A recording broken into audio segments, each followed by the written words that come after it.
This is Little Star by Anthony DeStefano, adapted for Christmas 2015 by the Shmatts.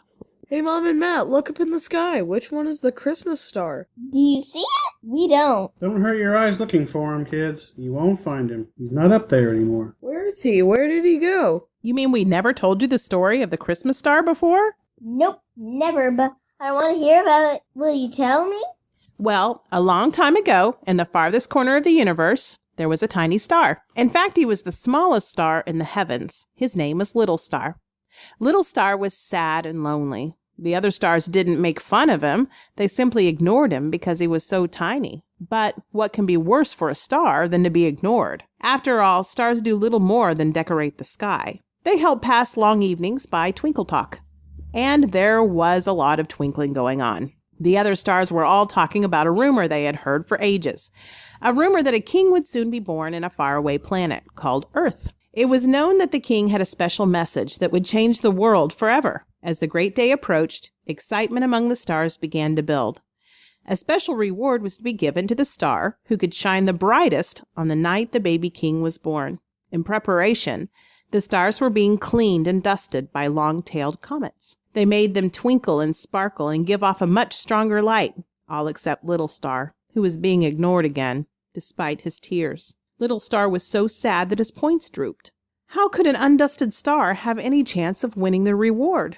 Finally, on the coldest night of the year, one of the stars yelled, It's happening! It's happening! The king is going to be born! Far below, in the small village of Bethlehem, Little Star could see two people, a woman sitting on a donkey and a man walking beside her. He watched as they searched for somewhere to rest. It was bitter cold, and Little Star felt sorry for them. Wherever they went, no one seemed to want them. People can be cruel, too. At last, the man and woman located a place to stay. It was a shabby stable, but at least it gave them protection against the icy winds. This is a strange way for a king to be born. Then, with only the silent stars as witnesses, the child was born. The mother wrapped the baby in a blanket and carefully placed him in a straw-filled manger. The baby's name was Jesus. He can't be a king. Kings aren't born poor. We've been fooled. Feeling disappointed, many of the other stars agreed. But Little Star kept looking down at the baby. Suddenly a thought came to him. Oh, I think I understand. The baby Jesus is a king. He's just little. Little Star knew that Jesus could have chosen to be born in a palace, surrounded by riches. But instead, he humbled himself to be born in a stable. He didn't want to be rich and important. He wanted to be like the poorest of the poor. Jesus wanted to be born little to show all the people of the world that he loved them, no matter how small or poor they were. Of all the stars in the heavens, Little Star was the only one to understand the king's message. His message was love. Little Star's heart was bursting with joy. He wanted so badly to touch the child.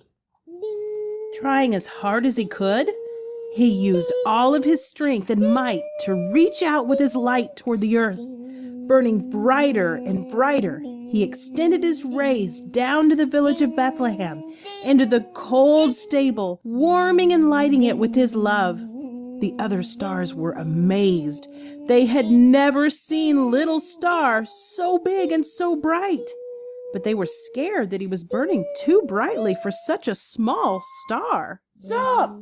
They yelled. Stop or you'll burn yourself out! Little Star could not hear their warnings. He was only aware of the child in the cold stable. All through the long, cold night, Little Star burned as brightly as he could, so the baby Jesus could be warm. When dawn came, the star that no one had noticed was tiny and gray. Little Star is gone! The others cried. He burned himself out! And that's the story of the Christmas star. But he's gone. No, he's not gone. He's not gone at all. There's a happy ending to this story. You see, Little Star did a wonderful thing that night in Bethlehem. He gave his life so that baby Jesus could be warm, and God gave him the great reward in return. Little Star will be remembered forever and ever. Okay, so he's not gone? No, he's alive. Every Christmas, when we celebrate Jesus' birthday, many people all over the world place a star on top of their Christmas tree to remember him. There are stars all over at Christmas time. I definitely will not forget. And when I ever feel like I'm too small or too young to make a difference, I'll remember what Little Star did for Jesus. I'm glad to hear that. Merry Christmas. Merry Christmas, Mom and Matt. Merry Christmas, Mary. Merry Christmas from the Shmatts!